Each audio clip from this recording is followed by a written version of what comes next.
Welcome students, welcome to late Shri Ram Kumar college of special education.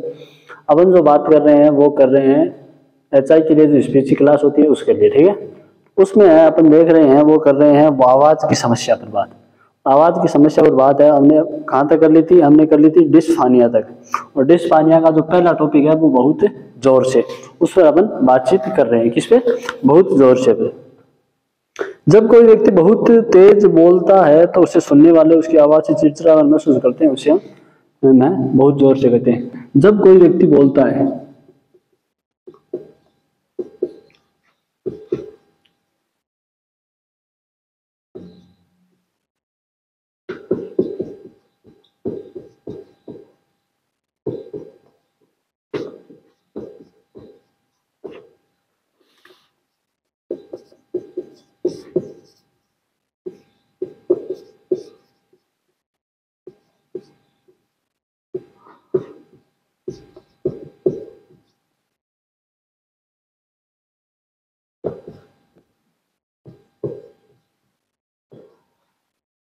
जब कोई व्यक्ति बोलता है तो हम उसकी आवाज के जोर से वो चिड़चिड़ापन महसूस करते हैं, हम उसे क्या कहते हैं? बहुत जोर से। यानी जब बहुत जोर से बोलता है तो हमें वो अच्छा नहीं लगता है, हम उस पर गुस्से टाइप करते हैं, तो हम उसे क्या कहते हैं? बहुत जोर से, ठीक है। अगला है वो है बहुत नरम। बहुत नरम क्या है भाई? बहुत नरम। जब किसी व्यक्ति की आवाज स्पष्ट रूप से सुनाई नहीं दे तो हम उसे कहते हैं बहुत नरम।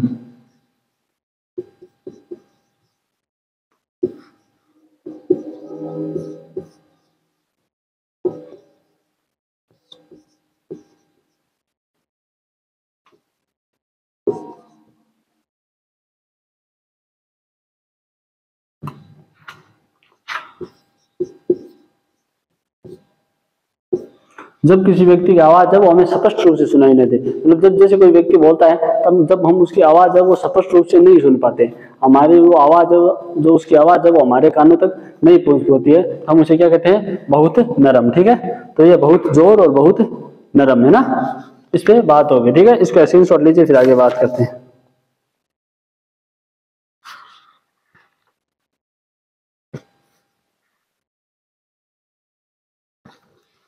ले लिया होगा स्क्रीनशॉट?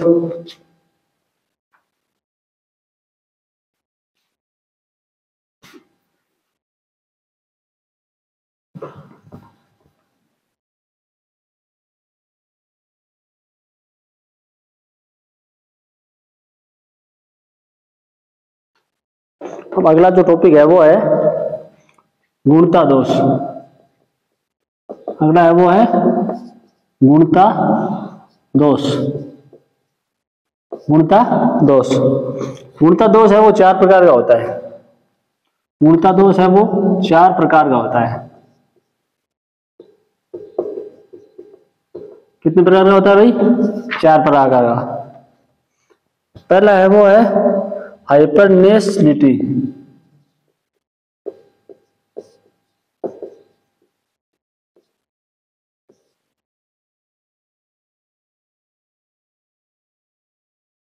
दूसरा है वो है हाइपोनसलिटी।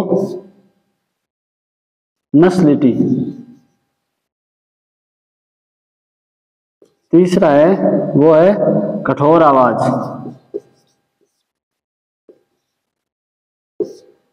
और चौथा है वो है सांस की आवाज।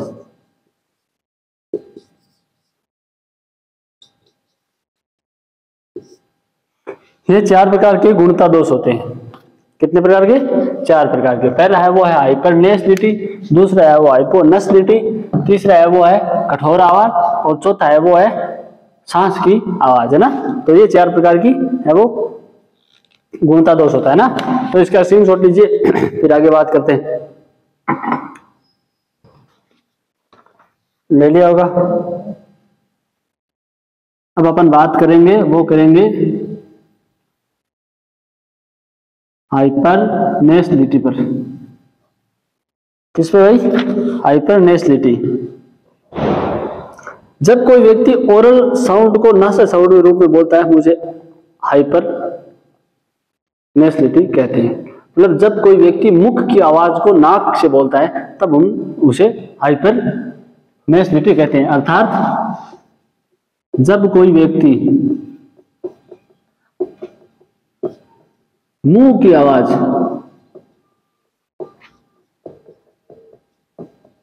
को नाक से बोलता है,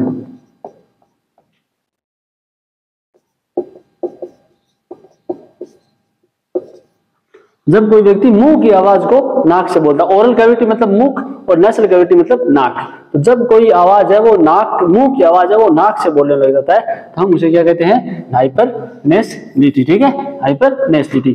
दूसरा है वो है हाइपोनेसलिटी ना,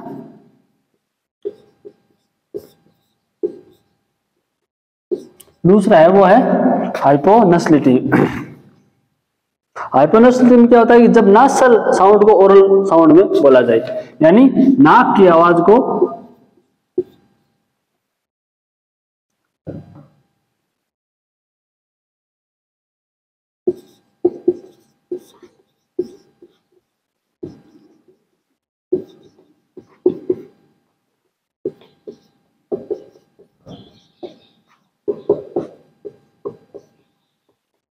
जब नाक की आवाज को मुंह से बोला जाए हम उसे क्या कहते हैं? हाइपोनेसलिटी।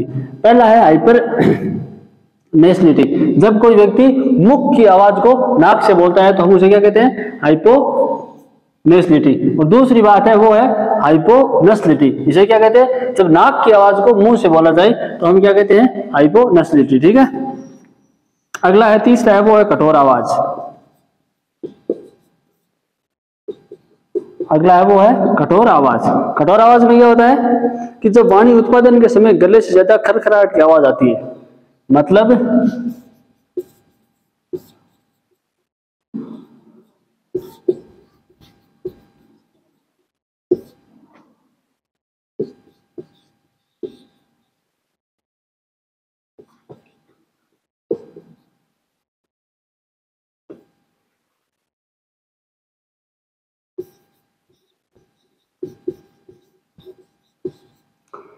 जब वाणी उत्पादन के समय गले से खरखराहट की आवाज आती है तब हम उसे क्या कहते हैं? कठोर आवाज। यानी जब हम वाणी बोलते हैं तो आवाज है वो कठोर लगने लग जाती है, यानी जो गले है उससे है वो खरखराहट की आवाज आती है तो हम उसे क्या कहते हैं?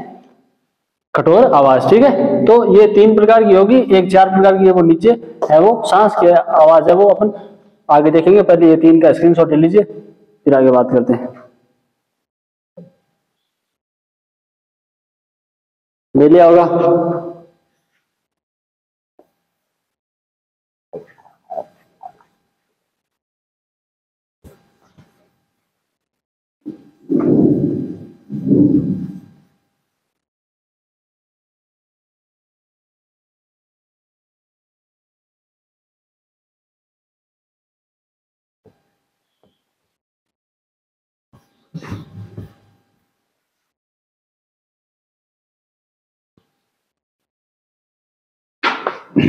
अगला है वो है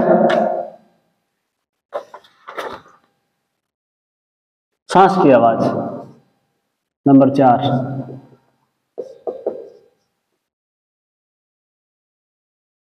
क्या है भाई? सांस की आवाज। सांस की आवाज में क्या होती है कि जब वाणी उत्पादन के समय वाणी के साथ हवा का प्रभाव दिखाई देता है, मतलब वाणी उत्पादन के समय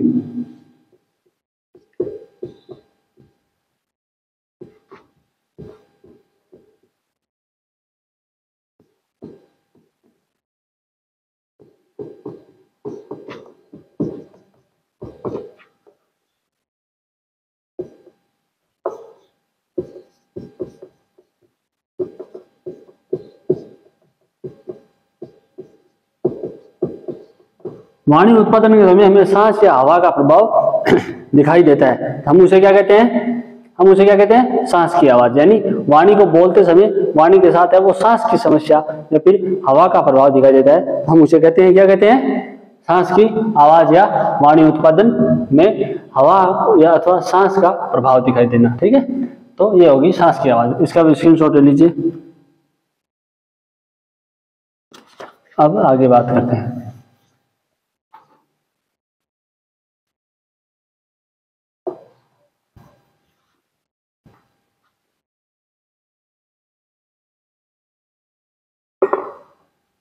अब अपना अगला जो टॉपिक है वो है सुप्राखंड की त्रुटियां।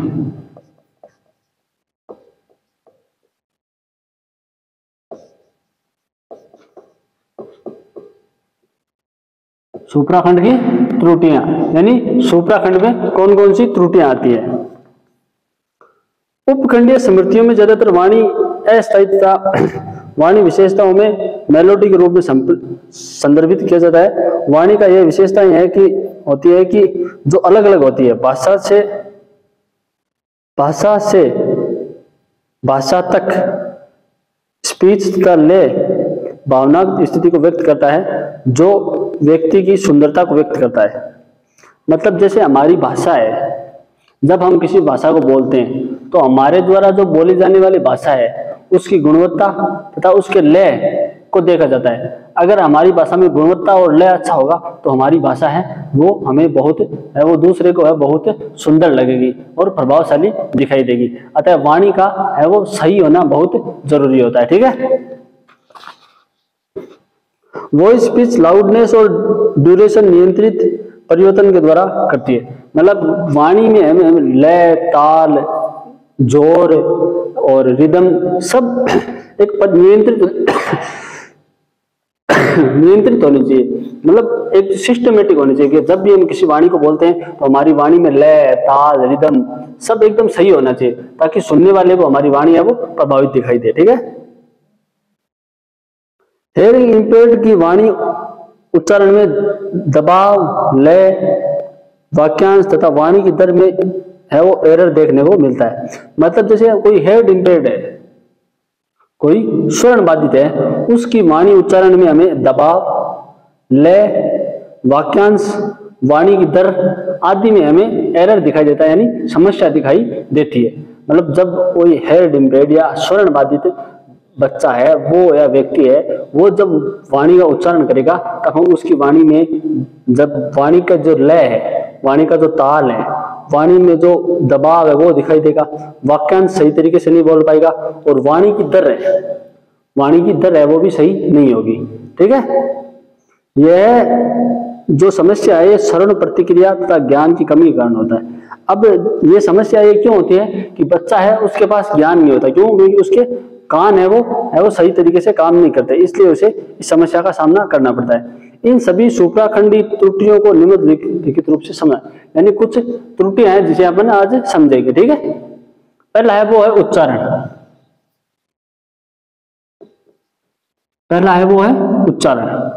उच्चारण नामक समस्या। लंबे समय से आवाज को लंबे समय तीव्र बल, लय तथा पिच को बदलाव करके बोला जा सकता है। ऐसा ही बच्चों में वाणी उच्चारण में कमी होती है तथा ये अपर्याप्त होती है तथा ये आमतौर पर भारतीय भाषाओं में कमी देखने को मिलती है। मतलब वाणी है, उच्चारण है, उसका है वो सही तरीके से उच्चारण नहीं हो पाना। मतलब जब कोई बच्चा हेड इंपेयर्ड होता है तब उसको ना वाणी को उच्चारण करने में अनेक प्रकार की समस्याओं का सामना करना पड़ता है। जैसे वो पहली बात तो भाषा के शब्दों को उच्चारित नहीं कर पाएगा। दूसरी बात, वह अगर उच्चारण कर पा रहा है तो उसमें इतनी लाउड नहीं होगी, न उसमें पिच सही होगा, न उसकी दर सही होगी। तो बच्चा है जब उसको उच्चारण करने में समस्या आती है, किस करने में? उच्चारण करने में समस्या आती है। वो भाषा को जब उच्चारित करने की कोशिश करता है, उच्चारित करता है, तब भाषा को है सही तरीके से उच्चारित नहीं कर पाता है। उसे कभी तो उसकी है वो सही तरीके से बोल नहीं पाता है, वो रुक जाता है, या फिर शब्दों को स्पष्ट नहीं बोल पाता है, या फिर शब्दों में उतनी लाउडनेस नहीं होती है, या फिर आवाज का लय सही नहीं होता है, या फिर आवाज का पिच कमजोर हो जाता है। तो उच्चारण में वह समस्याएं होती है। ठीक है।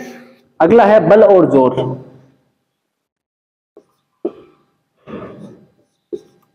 बल व जोर में क्या होता है कि ऐसा ही बच्चों में किसी भी शब्द पर जोर देकर वाक्यांश का निर्माण करने में समस्या पाई जाती है। मतलब ऐसा ही बच्चों में किसी भी शब्द पर जोर देकर वाक्यांश बनाने की समस्या पाई जाती है। मतलब अपन कोई वाक्यांश बोलते हैं, जैसे मेरा नाम श्याम है, तो मेरा नाम और है ये तो वाक्य के अनुरूप है, पर तो अपन श्याम पर जोर दे रहे हैं क्योंकि श्याम है वो मुख्य है, श्याम को अपन सुनाना चाहते हैं। तो मेरा नाम श्याम है तो अपन श्याम पर जोर दे रहे हैं। ऐसा ही बच्चे ऐसे नहीं करते, वो शब्दों को सही तरीके से उच्चारित नहीं कर पाते, वो शब्दों के पीछे बल या जोर नहीं लगा पाते। ठीक है। हम अपनी आवृत्ति को परिवर्तित करके तथा उससे ज्यादातर पिच में बदलाव करके लंबे समय तक बात कर सकते हैं। ऐसा ही बच्चे पिच तथा उस पर जोर है वो नहीं दे पाते। मतलब ऐसा ही बच्चे हैं, जब अपन जैसे बात करते हैं, नॉर्मल व्यक्ति जब बात करता है तब वह किसी भी वाक्य को या फिर शब्द को बोलते समय उसे स्पष्ट और बलपूर्वक या जोर से बोल सकता है, परंतु ऐसा ही बच्चों में ऐसा उल्टा होता है। क्यों? क्योंकि वो ऐसा ही बच्चे जब बोलने की कोशिश करते हैं तब वो अपनी आवाज के पीछे, अपनी वाणी के पीछे है वो सही तरीके से जोर, लाउडनेस, पिच है वो नहीं लगा पाते और उन्हें है वो शब्दों को बोलने में है वो प्रभावित होना पड़ता है और समस्या का सामना करना पड़ता है। ऐसा ही बच्चों की पिच तथा फ्रीक्वेंसी पर जोर देने पर वे उच्चारण को प्रभावित करते हैं। ऐसा ही बच्चे हैं, उनकी पिच और आवाज की जो फ्रीक्वेंसी है, आवाज का जोर है, आवाज की दूरी है वो कम हो जाती है, वो प्रभावित हो जाती है। ठीक है, अगला है वो है स्वर शैली। अगला है वो है स्वर शैली। क्या है भाई? स्वर शैली। स्वर शैली में क्या होता है? स्वर शैली में होता है कि इसके अंतर्गत पिच में बदलाव आ जाता है। वाक्य में उतार चढ़ाव के कारण जो बदलाव आता है उसे इंटेंशन कहते हैं या स्वर शैली कहते हैं। ऐसा ही बच्चों की पिच रेंज सीमित होती है। मतलब अपन जब वो नॉर्मल आदमी है, जब अपन बोलते हैं तो अपन पिच में उतार चढ़ाव या बदलाव करते रहते हैं। वाक्य में उतार चढ़ाव के कारण जो बदलाव आता है, वाक्य में उतार चढ़ाव के कारण जो बदलाव आता है, हम उसे क्या कहते हैं? स्वर शैली कहते हैं। क्या कहते हैं? स्वर शैली। ऐसा ही बच्चों की पिच की रेंज सीमित होती है। ऐसा ही बच्चे होते हैं, उनको जो आवाज वो बोलते हैं, ऐसा ही बच्चे जो आवाज बोलते हैं वो आवाज को दूरी यानी आवाज का जोर, आवाज की दूरी है वो सीमित होती है, थोड़ी दूर तक ही सुन पाते हैं ना, जिसके कारण वाक्यों में सही प्रकार का उतार चढ़ाव का अभाव होता है और वो बिना किसी उतार चढ़ाव के बोलते हैं। इसीलिए इसी वजह से उन बच्चों में, ऐसा ही बच्चों में उतार चढ़ाव का अभाव होता है और वो सही शब्द नहीं बोल पाते। ठीक है, अगला है वो है वाक्यांश। अगला है वो है वाक्यांश। छोटे छोटे शब्दों को समूह में व्यवस्थित करके उनसे अपना एक अर्थ बनता है, जिसे हम वाक्यांश कहते हैं। मतलब छोटे छोटे शब्दों को वो एक जगह इकट्ठा करते हैं, अपन छोटे छोटे शब्दों को एक जगह इकट्ठा करते हैं और फिर अपन है वो उसको एक वाक्य के रूप में या वाक्यांश के रूप में है वो देखते हैं, उसे हम वाक्यांश कहते हैं। ठीक है, ऐसा ही बच्चे को जल्दी का समूह बनाने में समस्या होती है, इस कारण वो वाक्यांश नहीं कर पाते। मतलब ऐसा ही बच्चे हैं, उनमें शब्दों को चुनने की है वो अक्षमता होती है और वो वाक्यांश का निर्माण नहीं कर पाते और वो शब्दों को लंबा खींचने लग जाते हैं। ठीक है, और आगे है वो है वाक्य की समझदारी।